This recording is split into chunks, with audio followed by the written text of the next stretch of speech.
Welcome to Crime Most French, a fortnightly podcast covering intriguing cases carried out on French soil. Researched and narrated by Cedric and rudely interrupted by me, Melanie. We're the true crime podcast on the Alliance.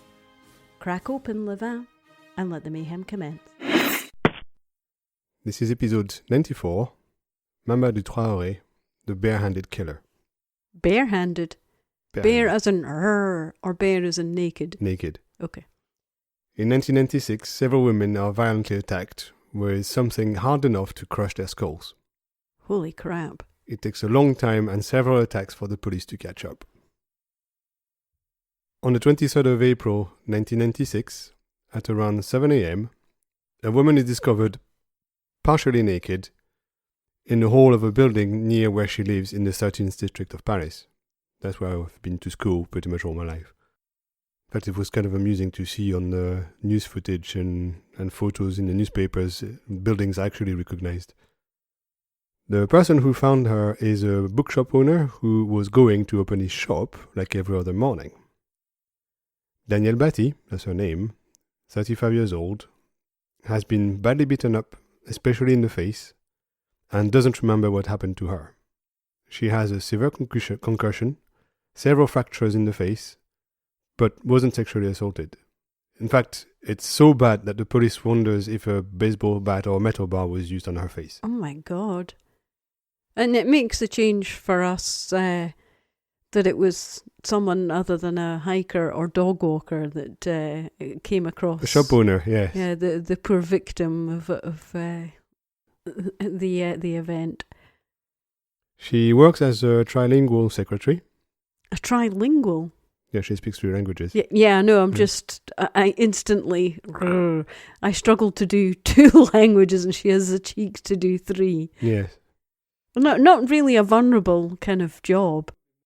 The cops have no lead and no idea what happened to her at all. Yeah, that's savage. It doesn't help that by the time they revisit the crime scene, after she's been taken away, it's been contaminated by the inhabitants of the building. Because it was time to go to work. So people walked past and all that. It's a problem with common areas, isn't it? I mean, how are you going to find something that sticks out? Yeah, so no prints, no DNA, no photos, no nothing. Crap.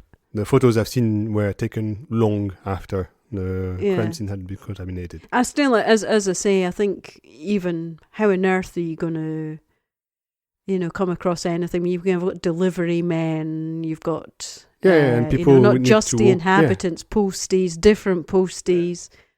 Because it's a common area, I mean, it is a more complicated scene.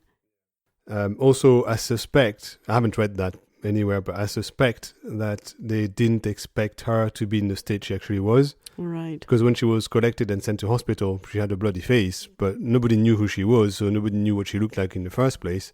God, they hadn't had look at her skull or anything at that point, so they expected, okay, maybe it's some, I don't know, marital thing, or maybe she had an argument with someone who punched her in the face or something like that. It's after, when they got news from the hospital, that they discovered, oh, okay. This isn't a domestic. That's somebody who tried to kill her. Yeah. So that completely changed the parameters of the investigation, but unfortunately, by that point, it was too late. So she's clearly made of stern stuff if she lasts at least that long. Please tell me she survives.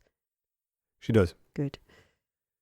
They go around the neighborhood because having no evidence, no DNA, no nothing, that's pretty much all they can do. Yeah, good old door-to-door inquiries. Yeah. They find 2 witnesses. One says having heard a noise in the hall where she was found at about 2 a.m. The other says having walked into the hall at around 3 a.m. and having noticed vomit on the ground, but didn't spot her because she was kind of slightly behind the door. So he didn't go and look, and she said, oh, somebody puked and went into his flat, and that was it. So didn't look around and didn't see her at 3 a.m. Yeah. I mean, the 13th district isn't... It's a little bit edgy. Yeah, I but was it's not the to 19th say, or the 18th. It's a very different kind of edgy. Yeah, it's not... You feel safe enough during the day, but you... Oh, yeah. Even at night, I never felt worried at night. But it's more things like Chinese mafia that they have over there, and just petty crime. So it's not it's not that bad. 13th district is okay. Mm-hmm. But it's not one of the It's the not one of the... frou-frou... it's not 18th, 19th, 20th. So no. We're not talking the inner snail shell. We're talking... Oh, it's the outer ones, Mm-hmm. the northeast ones that are bad. Yes. Mm-hmm. That's due south Yes. in Paris. So what Danielle remembers is having been at the Queen Bee. It's a karaoke bar in the same street she was found. Okay. When she's questioned by the police, as she doesn't remember her attack at all. No, well, it's not surprising. Yeah, all she can give to the cops is the name of the karaoke's owner, and she says that it's probably him that attacked her. Well, that's a bit of a leap. Yeah, she says that they had dinner, and after dinner he tried to rape her. Oh, Jesus Christ. That's what she tells the police. That's a bad night. Yes. Her story is half confirmed by a set of keys and a shoe that is found by a woman in front of the karaoke place at 3 a.m. that morning. Right. They all belong to her. Okay. So she did go to that place. Or around that place anyway. Her shoe certainly was there. Yeah, and her keys. The police decides that the karaoke owner is suspect number one, obviously. That's suspect. That's the only one. Yeah, I mean, attempted rape is never going to cover yourself in glory, is it? 2 days later, Danielle's handbag is found on a subway track, not very far from when she was found. I think it was found on the old tracks of the circular line. There used to be a line of, I can't remember if it was tram or actually train, that went round the old fortifications of Paris. Okay. I think it was decommissioned in the 30s. And they're now talking about recommissioning it because that's like the same route as the peripheric. Oh, right, okay. So that would be useful for people who go around. Good, yeah. So they're starting to work at recommissioning it now. Mm-hmm. But anyway, I think it was found there. What was found there? Her handbag. Ah. The handbag still contains a notebook where she wrote everything. And they discovered that evening, Danielle had planned to have dinner with a friend of hers called Josette. They interview Josette. Mm-hmm. And that contradicts her story about the karaoke owner. Josette confirmed that she and Danielle had dinner at Josette's place that evening. Then late, not very long before 2 a.m., she left to go home. So there was no time for her to have dinner with someone else. No. So obviously the karaoke owner is a false lead. And she doesn't remember what happened exactly, and she confuses things. I mean, she clearly is going to have a lot of brain trauma. Yes, she has fractures. She's not the most reliable of witnesses in this instance, I don't think. Yes, no, the police decide that she's totally confused and an unreliable witness, and they stop asking her questions for now. Because she's obviously just mixing up everything. She probably walked past the karaoke place, and that's possibly where she was attacked. But she wasn't actually in there. He didn't try and rape her. No, and she hasn't met him that evening. Right. She couldn't because she went straight from Josette's place to her place. Mm-hmm. So was the karaoke bar on the way? Yes. Okay. Both place, her place and Josette's place, are essentially in the same street as the karaoke place. So it explains why her shoe. Yeah, the karaoke was like in between, possibly closer to her place. So yes. So the keys and the shoes make sense. Yeah. Mm-hmm. So now they have a vicious attack, no forensics, and a very unreliable victim. So it's not going well. I mean, in this case, she's almost as much use as a cadaver. Oh, she's useless because they don't know if they ask her if it's true. I mean, true, she's just going to be given conflicting information. Yeah. So they just don't ask her anything because there's no point at that point. A few weeks later, on the 4th of June 1996, not too far from where Danielle was attacked, a woman and her 2 daughters are asleep at home. It's hot that year, unlike this year, because that's nearly, 4th of June is pretty much now in 96. Except they probably weren't wearing a jumper. Yeah. Ugh. And the mother left the living room window open to let air in. The flat is on the 1st floor. Oh, no. That's 2nd floor for Americans. I'll say it's quite... It's not ground floor. No, it's not ground floor. No, we leave open the windows. Well, we leave them open downstairs anyway, but we live in the middle of nowhere. Yeah. At 4 a.m., the eldest sister is woken up by moaning coming from her 11-year-old sister's bedroom. Oh, no. She goes to investigate, and she finds her sister on the floor, her face covered in blood. This time, probably because the victim was a kid, the police does some forensic work. They find many fingerprints in the bedroom. However, the girl, when questioned in the hospital, doesn't remember anything at all. Once again, the attack and the blows to the head have given the victims amnesia. I sometimes think that is a bit of a blessing.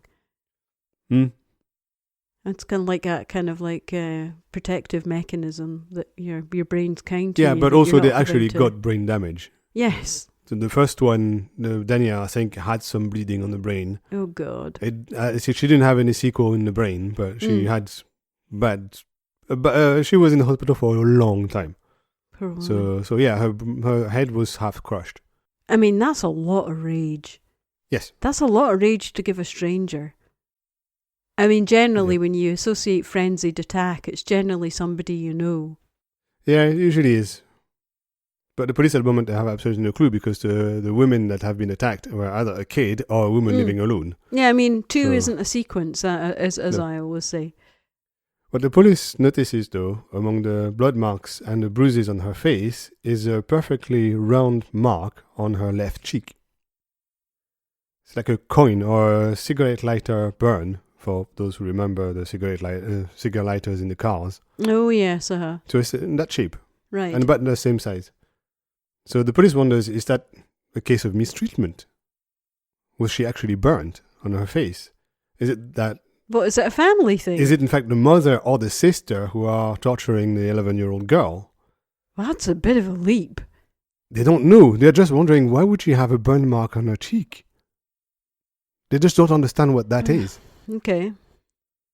So the inquiry doesn't go anywhere anyway after that because they don't link the two affairs for a start. Well, I know. I mean, they're very different. They're very close. Yes, but geographically very close, but they don't really have anything else in common apart from the fact it was a head. Yes, but also they're handled by different departments because the first one was handled by the local police brigade. Right. The second one, because it was a kid, was handled by the child services. Right. So they're not aware of each other's cases. I bet they instantly go into it must be the family mistreating. Yes.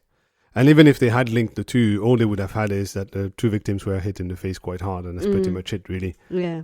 So they were different demographics. The attacks were in different places. One was in-house, the other one was in the street. Yeah. There was nothing obvious linking the two. So at the moment, there are two different cases, not linked, and the police has nothing on either. Other than the fact that they're women, and it was their head. That was about the only thing they have in common. And it was at night, presumably. Yes. Yeah, one is like 3 a.m., the other one is 4 a.m. or something. On the 25th of August 1996, at around 8 a.m., a woman discovers the dog of one of her friends lying in front of the entrance of a building. It's Sunday morning, the streets are quiet. Her friend is Nellie Bertrand, 40 years old, who worked at the Austerlitz train station. So it's the train station in the southeast that goes to the east, so Strasbourg and Germany. The next door concierge is alerted by the woman. That's all she can find in the street at that time on Sunday morning. And he finds first one shoe in the street that the woman recognizes as her friend's shoe. Okay. And the other one a little bit later, further down the street. He also finds blood in the gutter. Then he decides it's time to call the police. They follow the blood stains into the building. So that's the building next door from where the concierge works. And to the first floor. Again, second floor for Americans and Norwegians. There, on the landing, they find Nellie, covered in blood, half naked, dead. Oh, no. I thought we were going to get through an episode without having a death. Damn it. That's the first one. First thing they notice is it's not a robbery gone wrong. It's never a robbery gone wrong anyway. No, it's never a robbery gone wrong. She's still wearing her jewelry, for example, on her fingers and around the neck. She has a very bruised face. She's barely recognizable. She's been very severely beaten up on the face, and she doesn't seem to have any other injuries. Every day, before starting her work at 6, she walked her dog. She always followed the same route that led her past the 2 previous crime scenes. Oh, God. Once again, there's no witness. The victim is dead this time, and the police has nothing to go on. As shoes were found in the street, the police thinks that she was just attacked first in the street, then on the glass door of the building where she was found, they find 2 fingerprints that they can't identify. Then there is blood stains that show that she was dragged to the lift, then upstairs. They find another fingerprint in the lift. They also find 2 tiny drops of saliva on the lift's walls carpet, because it was not long after the 80s and everything had to be carpeted in the 80s. Gross, yes. Including lifts. The saliva will be analyzed by the police, and they are certain that it has to be the DNA of the attacker, because it was fresh. But there is no central DNA system in France at the time. It was created in 2000s. Yeah, I mean, the mid-90s, you needed quite a big sample, didn't you, for... that as well, DNA. but even then, that wouldn't be a problem anyway. But there's just no there's central no database. So they have nothing to search against. Yeah. Mm-hmm. And given that the fingerprints are not identified, they presume that the person who did it hasn't been arrested before. Okay. At least not for this kind of crime. Nothing serious enough that you would need to be. Once again, nothing happens for a while after that. So the poor dog was the only thing that got out of that. Yes, alive. On the 30th of October 1996 at 10 p.m., Laurence Emieux, 35 years old. So that's quite a bit later, isn't it? Yes, it's several months later. It's October now. The previous one was August. Oh, I was in August in August 96. I was in Paris. Maybe it was you. It was me. She was working for the minister after looking after how the territory of France is used, like what areas are assigned and whatever. It's not home minister, because home minister is security, but it's the equivalent for not security issues. Right, okay. For land use. Land use and all the rules and all that. Okay. It's essentially how the land is used in general, that includes cities, that includes planning, that includes everything. So she parks her car in an underground car park in her building on the 12th, 13th district border, not far from Bercy. At 11 p.m., a building inhabitant discovers Laurence's handbag in a car park with the wallet and passport inside. He knows her, so he tries to phone her, but she doesn't answer. The next morning, he notifies the building manager at around 8 a.m., and he tells him that he found Laurence's handbag, but he can't reach her by phone. So the 2 men decide to have a look around the car park, and they hear moaning. They follow the noises, and they found a woman, naked, completely unrecognizable. There is blood everywhere on the walls. Oh, God. In a way, the woman is kind of lucky, because she was in a place where nobody ever goes unless the lifts are not working.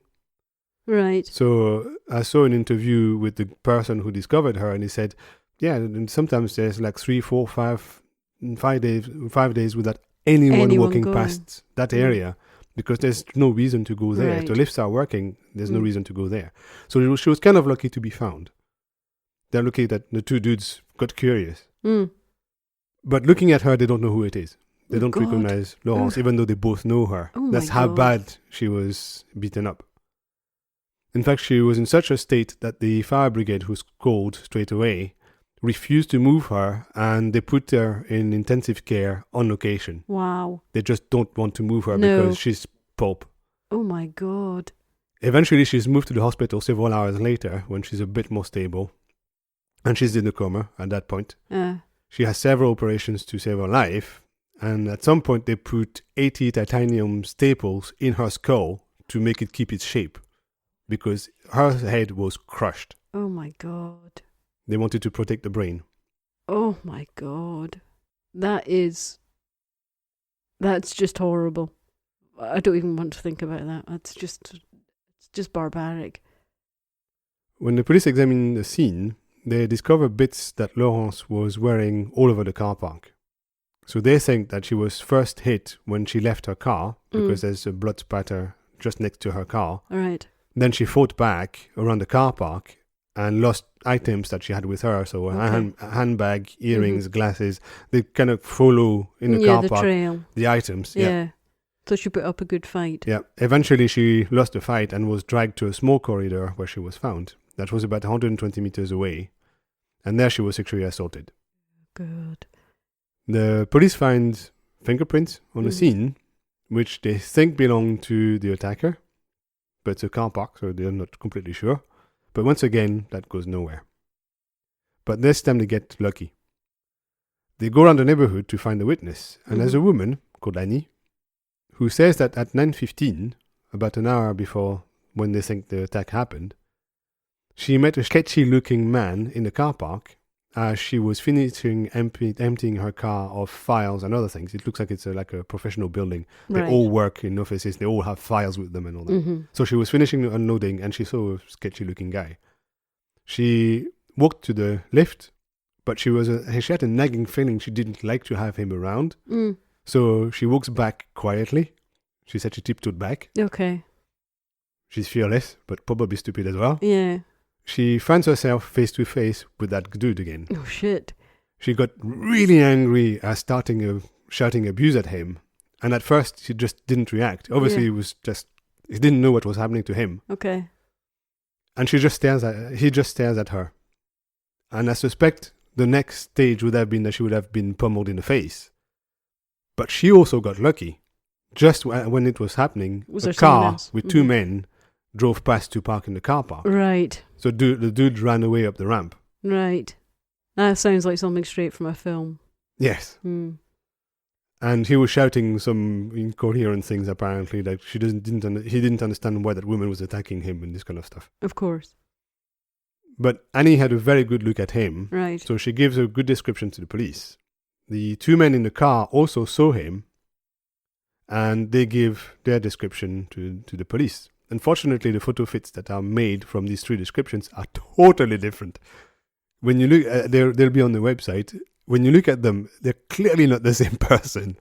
Oh, is that like in Brooklyn Nine-Nine when one of them looks like a hobbit, one of them looks like... They all look like three entirely different people. Same thing. Just know that it's different people.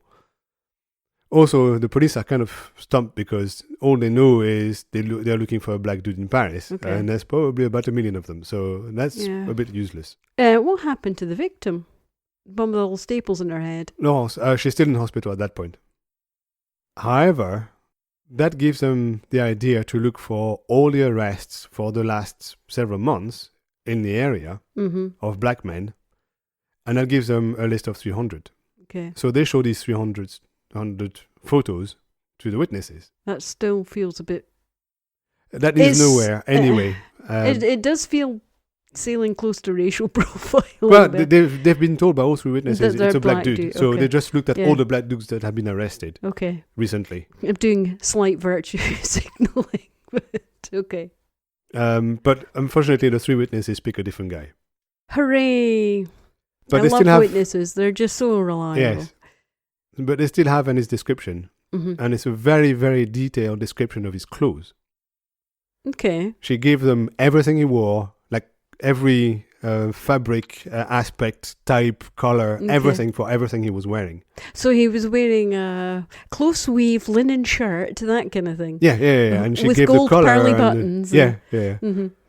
So they have something to look for. And they think, maybe they can arrest the dude that wears these clothes. Yeah.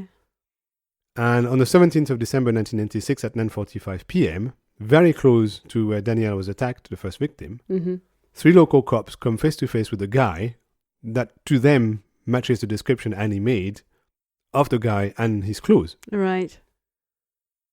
It's a guy called Mamadou Traore, who's 23 years old from Senegal. So they arrest him because he's a suspect. And the next day, the police calls Annie to come to the central station, the legendary 36 Quai des Orfèvres. They place her behind a window. So again, it's like... every other lineup. Yep. And 4 black men are shown to her. Did they all start singing? No, they didn't start singing. singing. Backstreet Boys, no? No. And she immediately picks Mamadou Traore, saying, that's him. And she said, That guy, the first one, he was number 4, and he said, the first one has the same eyes, but I know it's not him. Right. It's number 4. Okay. So she's very, very sure. She's very, very sure. So he's now questioned regarding all these attacks, and obviously he denies everything because they always do. How long ago was this after the attack? That's the 17th of December, so that is quite 2 a months while. later. Yeah, so if he had any injuries on his hands, they would be recovered. They'd be... Not necessarily. It depends. If you break your wrist, you're going to have a cast for quite a while. That's true. Are you going to break your wrist pummeling? I guess you could do. Well, you could do if you The head. hit hard enough ahead. Yeah, if you hit a hard bit of the head. Yeah, turn it into pulp. You could. Please stop using the word pulp. That's making me feel so queasy every time you say it. Okay. They have 48 hours to question him. In fact, they have twice 24 hours because that's kind of a loophole that allows them to double the time. But it's 24 hours plus they can extend it 24 hours. So they have 48 hours. Right. He knows that. So he just sends them around and just Of course. nonsense statements. He tells them about 10 different stories. He says he was there. So they go and check and nobody has seen him. Yeah. He wants to waste their time for 48 hours. Does. So he's quite savvy when it comes to... Yeah, he knows. It's not his first gig. He knows. He knows how that works. But they have an idea. They search his past activities and they discover a bunch of arrests and sentences for small things, many of them involving violence. One of them from September 96. So that's in between the gap. In between the attacks. That led to a sentence with compulsory regular visits to a police station. So essentially every day you have to go to a police station saying, I'm here. It's like parole, but way tighter than parole. Yeah, parole board if you have to visit your parole officer every day, right? Yeah. But of course he didn't. So the judge issued an arrest warrant. Yeah. And it's still valid. So they arrest him and they send him to jail. Handy. Because compulsory prison came with a warrant. Mm. So he can be cooling his heels. So they can keep him as long as they want. Yes, he can be cooling his heels in the jail and they can be gathering evidence. Yeah, they can keep him awaiting trial, which is going to take months, if not years. So they have now plenty of time, assuming it's him. They compare his prints and his DNA to the ones collected at Nelly's murder. And, of course, they match. Mm-hmm. Well, that's at least one we can do him for. At first, he tries to explain his prints by saying that he was dealing drugs in those buildings. Right. And usually he would go into the hall and the lights would be off, so he would touch around to find the switches. So he's happy enough to be considered a drug dealer, but not a murderer. Yes. Okay. The penalty is probably way lower. Of course. Because also they couldn't prove he was dealing. Yeah. So he says, that's how my prints ended up there. So yeah, there's nothing special about that. He is very savvy. Yes. So they question him without telling why. And they ask him lots of questions. And they push him to, at some point, say, I never go any further than the hall. Because they're not my buildings. I'll never go any further than the hall. So they do. He never drags them into a lift and takes them up to the first floor. Exactly. So then they know he's lying. Yes. And they know it's him because the DNA, they found DNA and prints of saliva upstairs on the lift walls. Yes. So that's not the hall. So if he never goes further than the hall, there's something that is not what he's saying. And that was a heffalump trap he fell into. Yep. After 6 hours, he cracks and confesses. He told how he met Nelly in the street the day before he attacked her. Right. He walked behind her and became obsessed with her. He decided that he wanted to see her again. So he hung around her building. Oh, God, and waited until she came out with the dog. Exactly. Oh, at 5 a.m. on Sunday morning. So who knows how long he's been there, but eventually she turned up with the dog. Yeah. So he walked alongside her and he told her that he wanted a deeper relationship. Deeper than what? I have no idea because they had never talked before. Yeah, that escalated quick, dude. Take it back a few layers. Yeah. She didn't play along and told him that she wasn't interested. And he insisted and she rejected him. She told him to go away. So he punched her hard in the face with his left hand. On the arrest photos, he has a cast on his left wrist. So he did hit her hard enough. He probably hit her hard enough to break his fracture. Wrist. Yeah. She fought him in the street. He punched her again and again to make her quiet, and then he dragged her into the building where she was found. Now they have him on one murder. What an animal. But the other police services suspect that she's also responsible for the other attacks we've talked about. But they have very little evidence. So the only thing they can do is try to make him confess. Yeah. So each of the different services interrogate him one after the other. Mm-hmm. So the second ones in the line are the child services, the services handling Laurence's attack. Yeah, the sister that was... No, Laurence is the woman that was attacked in the car park. Oh, right, around from the karaoke, the very first one. No, the last one. The last one? Yes. Oh, yes, the one that with the 40 staples in her head. Yes. Yes, okay. 80. 80, sorry. The gendarme in charge has a different approach. He talks nicely to him and talks to him about his life and his hobbies and everything. And they have a few things in common because Traore comes from Senegal and the guy happened to have been born in Africa. He's very white, but he was born in Africa, so no doubt his parents were maybe ambassadors or people working in schools, French schools in Africa, something like that. He was born in Africa, so they have something in common. So he makes him talk, and he relaxes a lot at that point. And when he's talking to him, he realizes there's a blockage when it comes to his mum. Every time he talks to his mum, Traore just becomes rigid and doesn't want to talk about it. Okay. So he asks him more about his mum. Mm-hmm. And he says that they don't get along and she wouldn't care about him. So the gendarme says, okay, well, let's go and get her then. And Traore says that he doesn't want her to come because she wouldn't anyway. She's not interested in him. God, okay. And the gendarme says, when the gendarmerie comes to your door to get you to go to the station, you come to the station. Yes. So he goes, gets her, and brings her to the station. Mm-hmm. And there, she and Traore hug and cry and chat for a while and all that. So obviously they haven't seen each other for quite a long time. And then when she leaves, Traore tells the gendarme that he's been straight with him and he confesses to the attack on Laurence and describes what happened. Right. He describes how he met Annie first, the witness. Oh, yes. How he waited for an hour for someone else after that to come alone. He describes how he attacked Laurence, how he first robbed her and left her semi-conscious after hitting her a few times. But then, once he had nearly gone, he felt a compulsion to go back and sexually assault her. But he couldn't.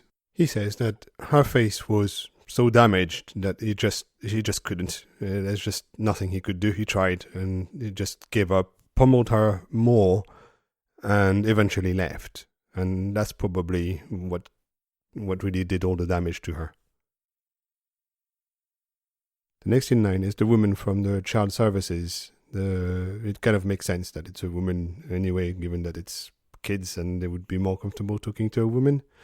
But she's been warned by the cops that have talked to Traore before that Traore has a big problem with women and therefore it's very unlikely that he would tell her anything at all. So she tries anyway and she proved them wrong. She got a complete confession from him. He tells her absolutely everything. How he climbed into the bedroom via the walls. So he climbed the walls. How he searched the room first because he didn't know what room it was. It was just an open room. He wanted to steal stuff. And he panicked when, as he was searching, he heard somebody say, "Who's there?" That was the girl. Yeah. And she got up. And then at that point he wanted to leave. And she was in his way. So he just started punching to clear the way. Then she got punched in the face. she got in the way of his fists. Yes. At that point, he says he wasn't even sure what he was punching. He was just punching what was in the way. And she solves the mystery of the ring on the cheek of the little girl when she shows photos of the crime scene with the girl's face to Traore. He tells her, "Oh yeah, I know what that is. That's my ring." He has a ring on his finger that has a round top bit, which is about the size of a coin, and that's exactly what made the mark on the little girl's face. And finally, he also confesses to the attack on Daniel Batty, first one. So the police says, there's a gap. Yeah, what were you doing then? What was happening in that gap? Yes. So they dig into what other cases in the area have been recorded, but not linked to him. Mostly women that got beaten up.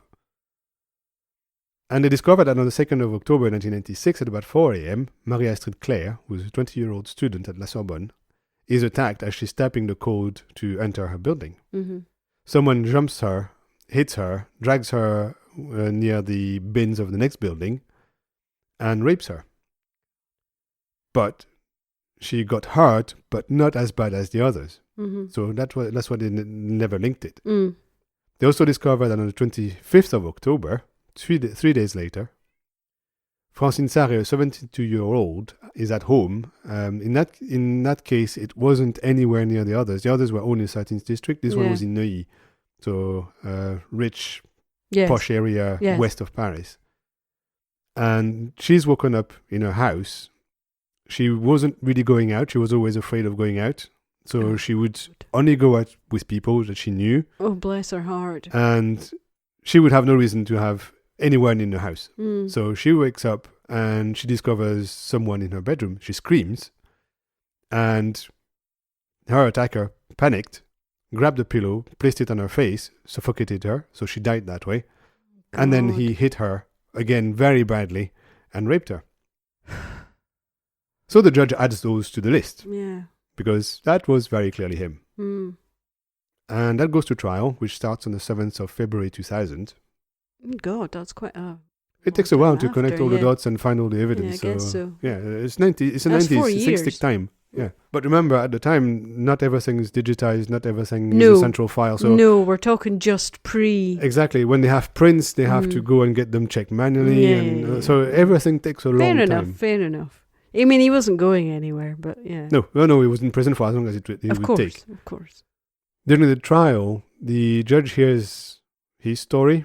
He was born on the 11th of May 1973, so he's about a year and a half older than me, in Senegal. Mm. His dad works in Paris as a train driver, and he and his mom joined him when he's 3 years old, from Senegal. As he oscillates between being a nice kid and being a violent one. He even bites some of his teachers. He's expelled from middle school at 11. Mm. Definitively. I mean, the warning signs were clearly there. Oh, yeah. That's just as his parents split up. Oh, God. So at that point, he leaves home, lives on the street for a while, at 11. Mm-hmm. That's not good. Yeah. And the boyfriends that his mom has after she splits up from her husband, he considers imposters. So he hates them. He clearly blames his mother. Kind of. Oh, he must do. The victims are just surrogates for his mother. Surely. Yeah. In 86 and to 88, he goes on the petty crime spree, usually with violence or knives. Yeah. He ends up in front of a judge that takes him out of his house, so away from his mom, and places him in the foster care system. In the summer of 89, his mom takes him to Senegal for a holiday, on the advice of a psychiatrist. He sees a few psychiatrists because the judge says so. Yeah. And they just they can't get their head around the belief system of that family. It's just magic and voodoo and all that crap. Well, I mean, isn't that where all of that's the where voodoo comes from, yeah. So they just can't reason with them. They can't do anything. So they say, okay, maybe if he goes to Senegal for a holiday, he'll be in a surrounding that will suit him better. So take him on a holiday. He ends up staying 5 years. Right. He hates it there because he's raised by his uncles who are very firm and punish him fairly violently because they're scared of him. Mm-hmm. There he meets a woman from the Ivory Coast, his girlfriend, who was going to become his wife, and he catches this HIV from her. Oh, God. He must really fucking hate women. Yeah. He goes back to France in 1994 for his military service. Ah, yes. That is where he's tested for HIV, and therefore he's rejected because they don't want him in the army. Remember Maria Street, who was raped? Mm-hmm. She's very lucky because she didn't catch HIV from him. Wow, she's very, very lucky. Yes, but for 3 months she was seriously scared. Oh, yeah, I bet. On the 12th of March 1996, he's thrown out of his mom's house by his mom because he was smoking pot, according to her. In reality, he was also violent with her boyfriends, attacking them and trying to kill them. So she threw him out. After that, he seems to look for revenge on women. That's the starting point. That's March 1996. Yeah. The judge also hears about how he was apparently stillborn, according to his mum, when he was born. First of all, he was, according to her, 5 kilos, so massive, and stillborn. And apparently he was only revived when a marabout threw blood at him. Oh my God. And after that, every year on his birthday, they spray blood on him. Oh my God. And she calls him the Devil's Kid. God, that's the family. Mighty. He didn't really stand much of a chance, did he? It didn't get a good childhood, no. I mean, it is the old archetypal, you know, and sometimes it's the parents have so much to blame for. Obviously, his dad was just out working and trying to make money for. Yes. But he blames his dad for everything. Obviously, I mean, it's very difficult to not paste your Western society, ideology on these people. I mean, they're clearly from an entirely different culture, so it's very difficult. Yeah. But I mean, that's fucking crazy. Yes. His dad gives him a grigri. Yes. That was given to him by a marabout to kind of fight the evil spirits. Mm-hmm. Maybe you should explain what a grigri is. It's kind of an amulet. It's kind of like a small bag that keeps you... Yeah, like a lucky thing. Lucky things in, yeah. Yeah. But Traore says that that's the grigri that made him do things. No, grigri is supposed to keep you safe. It's not supposed to... He says it was a spirit grigri and whatever. I don't know the details of those beliefs. Okay. And that's the grigri that controls him and makes him do bad things. Mm. The jury also hears about psychologists who describe how they think it's Traore's mom that is violent. So he always blames his dad for having violent with him and his mom. In reality, when the psychologists investigate, they think that it's the mom that's violent. The dad was actually beaten up and got his his arm broken by the mom one day. So they think that it's her that's violent. Yeah. And she hates him. It's probably that violence and that weird obsessive personality that they both share that led them to a very weird fusional relationship where they kind of hate each other but at the same time need each other. Yeah. That symbiotic fucked up. Yeah. That is never healthy for anyone. Yeah. During the first of the mom and dad who testifies at the trial is the dad. And he says that he rejects all accusations of being violent. He's never been violent. He's never been known for being violent. He's never been accused of being violent, apart from him. Right. He says that he's a good citizen, that he has never had anything to do with the justice system. He tried his best he tries his best in general, and he sends money to his mum every month, for example, in Senegal. Uh-huh. I mean, he's got a good job. I mean, SNCF drivers make quite a lot of money. Yeah. And he has a free flat and everything. He says he doesn't gamble, but Traore accuses him of spending the household's money in gambling. Yeah, that doesn't sound right at all. Yes. He recognizes that maybe he wasn't the best parent, but he was never violent. No, but I mean, he's trying to do the best for his family. He never rejected Traore, even he says, I should have. He never rejected him, but Traore still accuses him of having done it. And he tried his best to make Traore a good citizen. But he says that he couldn't help him and couldn't cover for him because then that would have made him an accomplice of his crimes. Yeah. So he sounds like a good dude. He does sound like a good dude. He might have not had the best circumstances and the best wife, clearly, but he sounds like a good dude. Anyway, trial goes on, and on the 15th of February, he's sentenced to life in prison with a minimum of 22 years.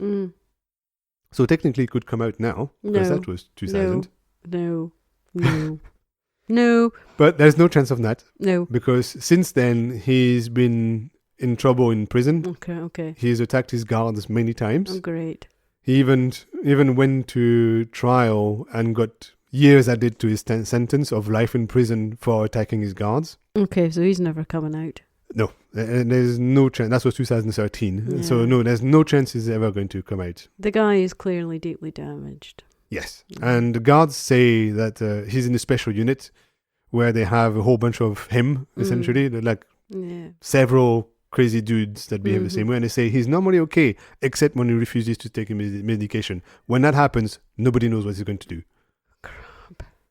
So that's it. That was Mamadou Traore. It's one of the ones I remember from when I was younger. Well, as you say, I mean, if it's in an area where you're very familiar with, it does always stick in your head, doesn't it? Yeah. Yeah. I mean, that's why I went to primary school and high school. Yeah.